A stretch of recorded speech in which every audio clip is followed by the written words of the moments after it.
रात के 9 बज रहे थे। बाहर हो रही तेज बारिश से बेपरवाह अमर अपने कमरे में चुपचाप बैठा था। दीवार पर उसकी पत्नी शोभना और उसका फोटो टंगा था, जिस पर अमर ने किसी की ना सुनते हुए माला लगा दी थी। उसका कहना था कि शोभना के साथ वह भी मर चुका है।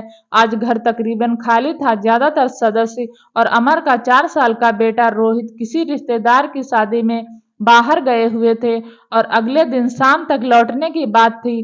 केवल अमर की भाभी मुग्धा अपने 9 महीने के बेटे विकी के साथ यहीं रुक गई थी।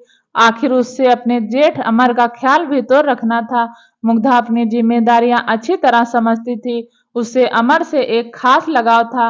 अमर का हमेशा अपनों की मदद के लिए खड़े हो जाने वाला रवैया उसके दिल में अमर को खास जगह दिला चुका था। अमर के यूं तनाव में जाने से सबसे ज्यादा वही दुखी थी। 2 दिन पहले अमर के पैर में चोट लगी थी और डॉक्टर ने रात को नींद की गोली और पेन किलर खाने को दी थी। गोलियां खाने के बाद उसने मुग्धा की दी हुई सर्दी खांसी की दवा भी ली और कुछ देर तक अपना और अपनी तस्वीर के सामने भरी आंखें लेकर खड़ा रहा। उसे शोभना की याद आज कुछ ज्यादा ही सताने लगी थी। जब भी उसकी तबीयत बिगड़ती थी तो वह शोभना सब काम छोड़कर उसकी सेवा में लग जाती थी। आज मेरा ख्याल नहीं रखोगी शोभना, जैसे अमर के मन ने कहा। खुद को समझाने की कोशिश करते हुए अमर ने पालने में सो रहे विकी के सिर को छुआ और उसे लगा कि शोभना ने उसके सिर पर हाथ फेरा, लेकिन वह वापस जाने लगी। अमर ने किसी तरह उसका हाथ पकड़ लिया और बुरी तरह रो पड़ा। नहीं नहीं शोभना, अब मत जाओ मुझसे दूर, मैं मर जाऊंगा शोभना। अमर की आंखें अब भी बंद थी। उसने अनुभव किया कि शोभना ने उसके आंसू पोंछे और उसके बगल में लेट गई। अमर उससे लिपटता चला गया। उसे कहीं ना कहीं लग रहा था कि वह सपना देख रहा है जो उसकी नींद के साथ ही टूट जाएगा। उसके दिल में जमा प्यार बाहर आने को बेताब हो उठा। उसने एक एक कर उनके बीच पड़ने वाली हर दीवार तोड़ दी। उसके हाथ शोभना के जिस्म को सहलाने दबाने लगे। इसके बाद शोभना की कोमल उंगलियों की चुभन अमर को अपनी पीठ पर मिलने लगी। अरसे से अमर के अंदर भरा दहकता लावा रह रहकर बाहर निकल पड़ा।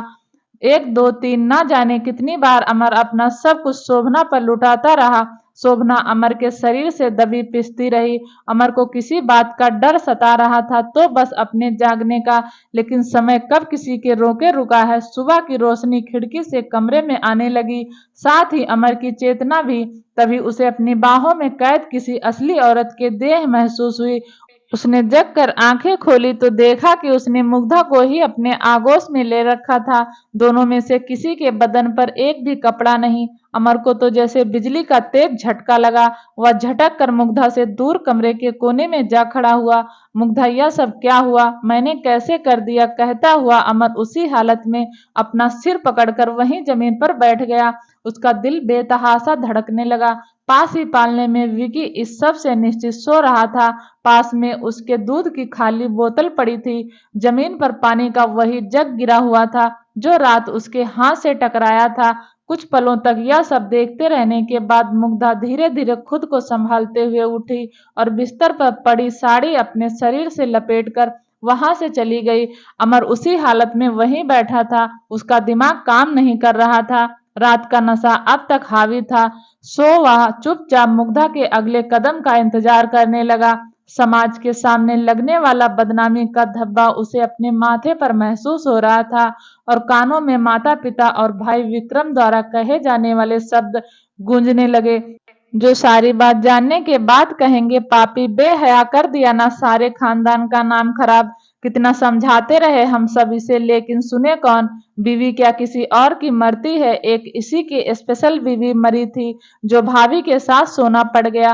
नशे में अमर के हाथ अपने कानों पर जाते गए। तभी उसे मुग्धा की आवाज सुनाई दी, अमर, मैं फ्रेश होने जा रही हूँ, आप भी हो लीजिए, नाश्ता तुरंत बन जाएगा। अमर उसकी तरफ देखने की हिम्मत नहीं जुटा सका। मुग्धा के जाने के बाद वह भी फ्रेश होने चला गया। नाश्ता परोसने के समय मुग्धा का चेहरा सामान था, लेकिन अमर अपनी नजरें नीची किए रहा और आज समय पर अपने दुकान के लिए निकल गया। शोभना के गुजरने के बाद से उसका दुकान पर जाना अनियमित सा हो गया था। आज भी वहां जाने का मकसद कमाई ना होकर मुग्धा के सामने से हटा रहना था। शाम होने को आई, दोपहर के खाने के लिए भी अमर घर नहीं लौटा। पापा का फोन आया कि वे लोग लौट आए हैं। अमर का दिमाग फिर अनशन करने लगा। रात को विक्रम का फोन आने पर वह घर के लिए चला। घर आते ही रोहित उससे लिपट गया। अमर सबसे नजरें चुरा रहा था, लेकिन घर का माहौल बिल्कुल सही लगा। उस रात नींद आंखों से दूर रही। इसी तरह तकरीबन पूरा हफ्ता बीत गया। अमर का मन अपनी उस रात की गलती के लिए कचोटता रहा। एक शाम उसने मौका पाकर छत पर मुग्धा को बुलाया और सिर झुकाकर कहने लगा, मुग्धा, मैं बहुत कमजोर निकला। मैं इस घर के हर सदस्य के साथ साथ शोभना का भी अपराधी हूँ। मेरी कमजोरी मुझे किसी से कुछ कहने नहीं दे रही, लेकिन मैं जानता हूँ कि तुम कमजोर नहीं हो। तुम चुप मत रहो, सच बता दो सबको। मुझे सजा मिलनी ही चाहिए। मुग्धा गौर से अमर को देखती रही, फिर मुस्कुरा कर बोली, अमर, बीमारी तन की हो या मन की, वह केवल कमजोर करना ही जानती है। शोभना दीदी के जाने के बाद आपका मन बीमार हो गया था। आप टूटते जा रहे थे। उस रात मैंने महसूस किया कि आपके अंदर के मर्द को एक औरत के सहारे की जरूरत है। अमर अब तक अपना सिर उठा नहीं पाया था। मुग्धा कहती रही, मेरे अंदर की औरत आपको वह सहारा देने से खुद को रोक नहीं पाई।